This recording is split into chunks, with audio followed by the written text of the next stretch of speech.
Hai guys, welcome back to my YouTube channel again. Jadi kali ini mungkin videonya agak berbeda ya dari video-video sebelumnya. Jadi kali ini aku akan menyajikan video podcast yang membahas terkait dengan workshop pemuda yang diselenggarakan pada hari Rabu kemarin tanggal 30 November 2022. Di workshop ini itu mengangkat tema anak muda dan pemilu. Waduh, pemilu nih bahasannya. Oke, anak muda dan pemilu, anak muda berpikir kritis. Nah, dari judulnya aja kalian udah pasti tertarik banget kan? Karena sekarang ini udah mau mendekati masa-masa pemilihan umum.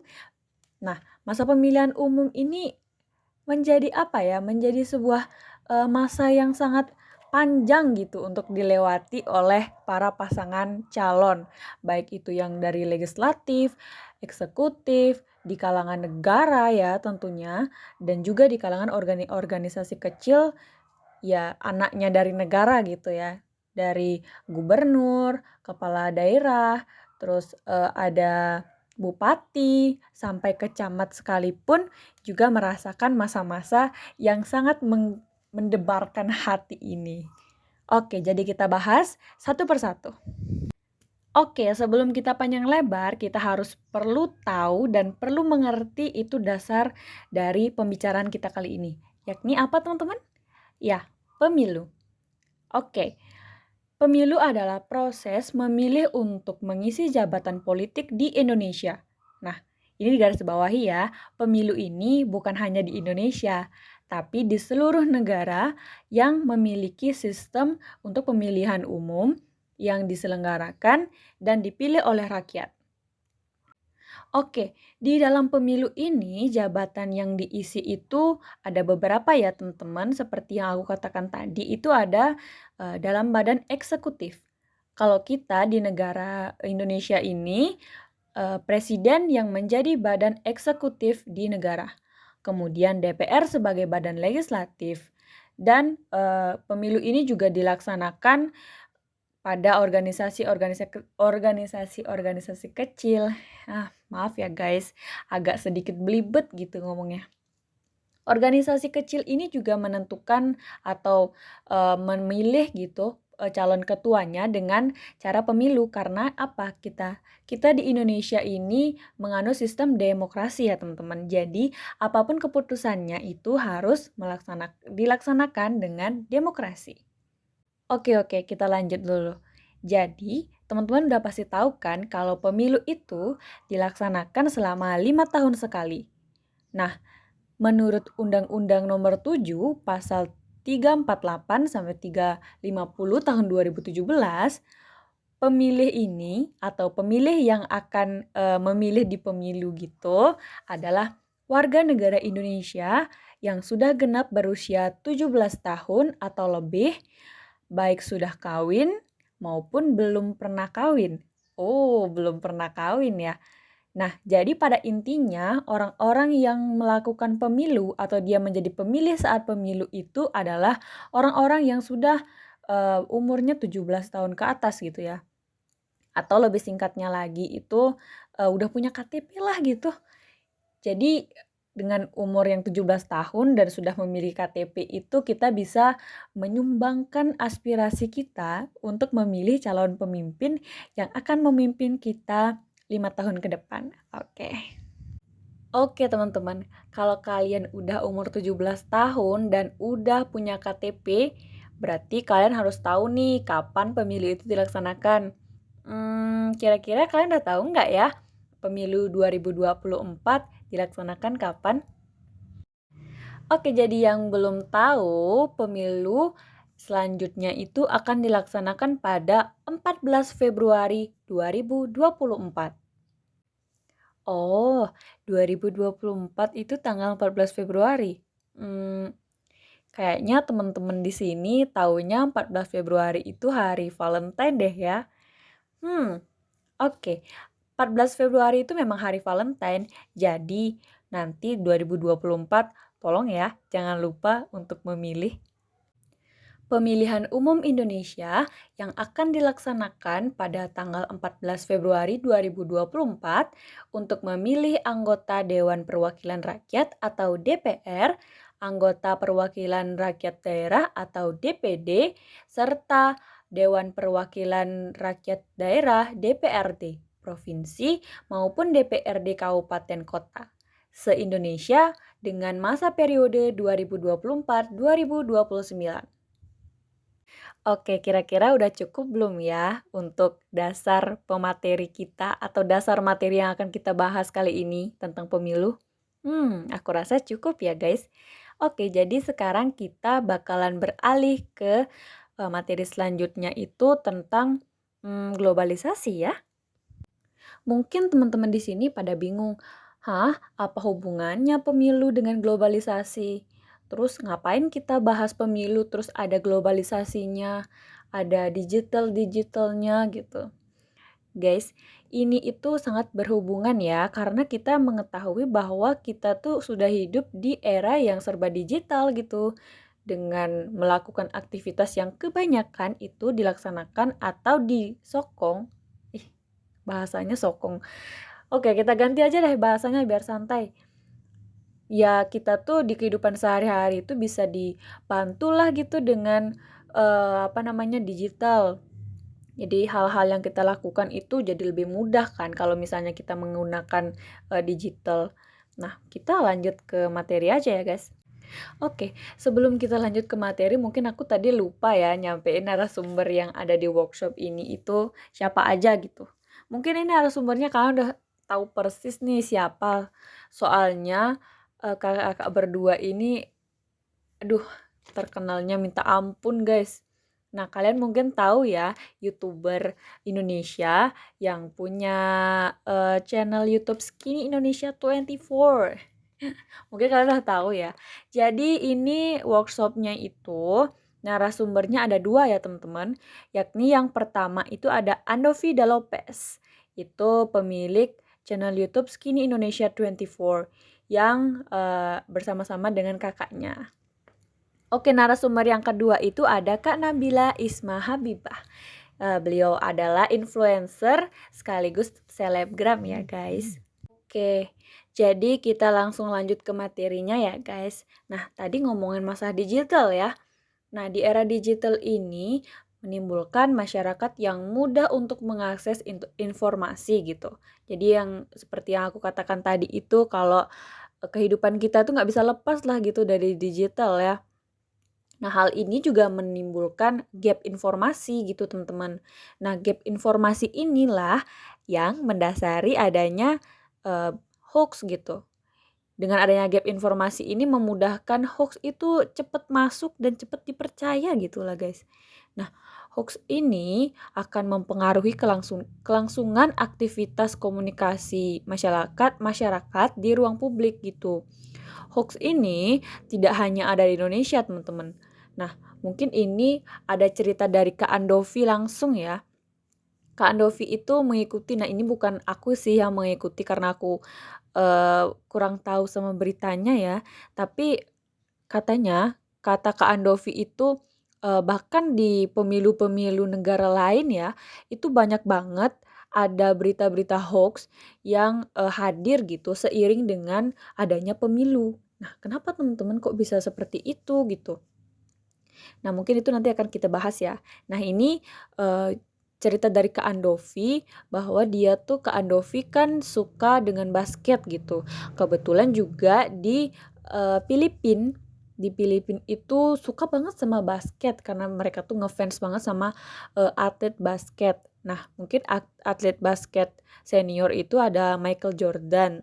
Nah, guys, di berita hoax dalam pemilu Filipina itu ada penyebaran informasi hoax atau gap informasi di kala pemilu, yakni adanya informasi yang mengatakan bahwa Presiden Filipina pernah bertemu dengan Michael Jordan dahulu ketika sedang berjualan roti. Nah, dengan adanya hal ini, masyarakat Vietnam itu kan mereka seneng ya sama basket atau ngefans banget gitulah sama basket. Jadi mereka percaya banget kalau memang presiden mereka pernah bertemu dengan Michael Jordan, dikala dia masih berjualan roti seperti itu. Padahal itu hanya informasi bohong atau, hoaks gitu. Nah, hal ini adalah bentuk gap information atau gap informasi ya yang dipercaya oleh masyarakat Filipina karena masyarakat di sana sangat menggemari basket. Nah, tidak hanya itu, banyak lagi nih informasi-informasi tentang pemilu yang cenderung menjerumuskan masyarakat lebih cepat terprovokasi. Nah, teman-teman mungkin di Indonesia kita sering banget ketemu informasi yang mengatakan bahwa paslon ini melakukan ini, paslon ini melakukan itu. Nah, dengan adanya informasi tersebut, masyarakat itu mudah terprovokasi. Karena apa? Karena masa pemilu ini dianggap masa citra ya, atau masa pencitraan. Karena politik, kata Pak Ganjar, itu adalah politik itu adalah citra gitu. Siapapun bisa melakukan pencitraan dikala dia berpolitik. Jadi masa pemilu adalah masa yang tepat untuk membranding diri agar terlihat lebih baik dan pantas untuk dipilih oleh rakyat. Nah, seperti itu ya. Dengan adanya prinsip seperti ini, masyarakat mudah mempercayai informasi apapun yang berkaitan dengan pemilu atau berkaitan dengan pasangan calon yang akan menjadi calon yang akan dipilih pada saat pemilu. Nah, masyarakat biasanya cenderung cenderung gegabah lah gitu untuk melihat informasi yang masuk di kala masa pemilu. Nah, dalam masa pra-pemilu kerap ditemui informasi-informasi terkait kampanye yang menjerumuskan pilihan masyarakat. Hal ini yang kerap ditemui yakni informasi yang cenderung menjatuhkan salah satu paslon, teman-teman.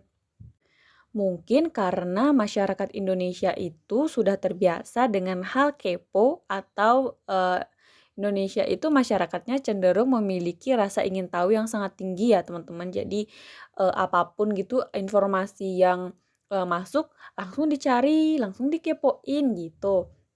Jadi hal ini yang menimbulkan adanya misinformasi lah gitu atau gap informasi antara masyarakat dengan pasangan calon atau perilaku yang dilihatkan oleh pasangan calon gitulah.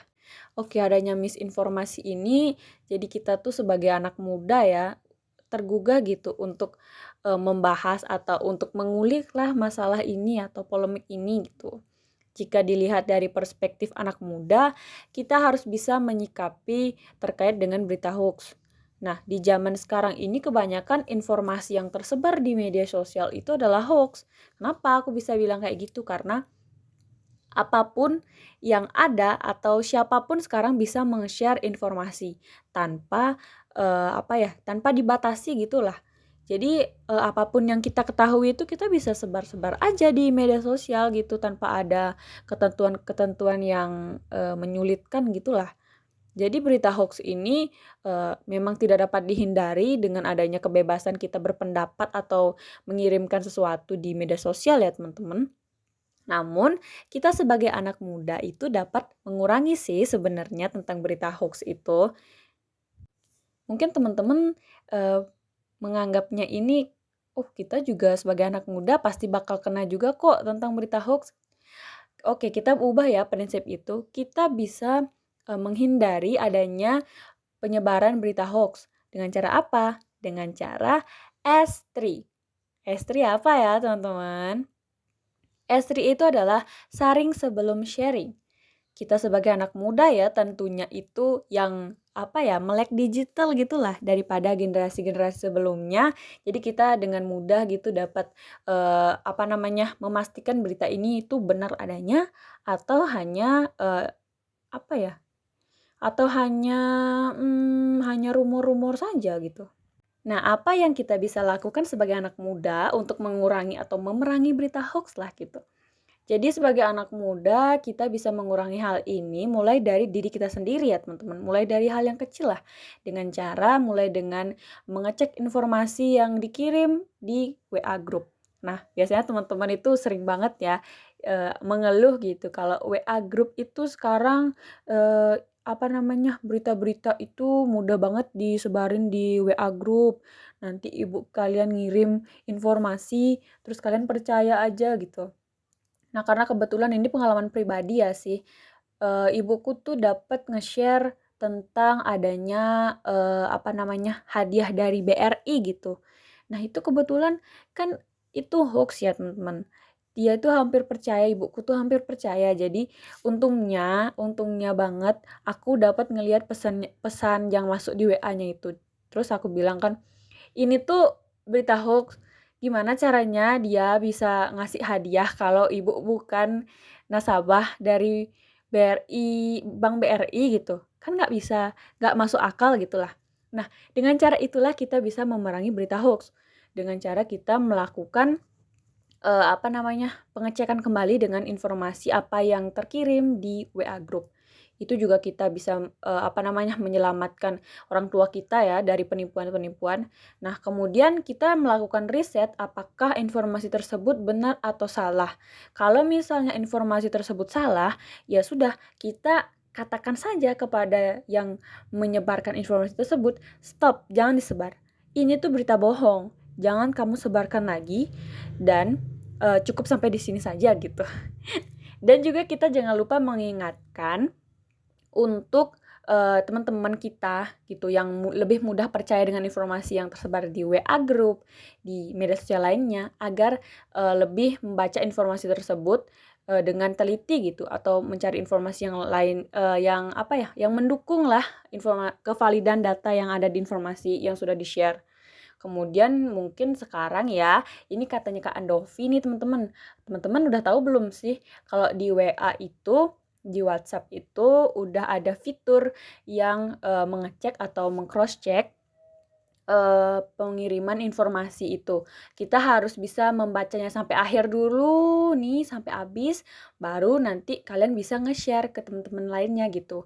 Nah, dengan adanya fitur ini kita bisa belajar literasi ya guys, bisa belajar membaca lagi agar tidak mudah terpengaruh oleh, berita hoax gitu. Oke, mungkin ini udah panjang banget ya. Jadi kita tuh sebagai anak muda itu harus punya integritas tinggi lah gitu, untuk memilih informasi-informasi yang, tersebar di, kala pemilu. Nah, maka anak muda itu harus memiliki integritas tinggi terhadap menyikapi, informasi pemilu. Nah, juga kita harus, bisa mencontoh ya dari Kak Andovi itu di channel YouTube Skidi Indonesia 24 yang, membuat rap battle Presiden Jokowi dan, Prabowo. Nah, hal ini juga dilakukan oleh, Kak Andovi dan Kak Jovi itu dengan melakukan riset. Jadi teman-teman itu kalau misalnya kalian mau buat konten ya, itu harus riset dulu sampai habis gitu. Baru kalian bisa mengulik data yang valid dan juga langsung dijadikan konten lah gitu kalau kalian suka konten ya. Oke, jadi segitu dulu review, workshop dari aku. Jadi teman-teman ingat ya, 2024 udah deket banget. Jadi bagi teman-teman yang udah umur 17 tahun ke atas dan udah punya KTP, ayo kita mencoblos dan pilih pilihan yang terbaik. Jangan golput dan jangan lupa satu lagi nih teman-teman, saring sebelum sharing. Terima kasih.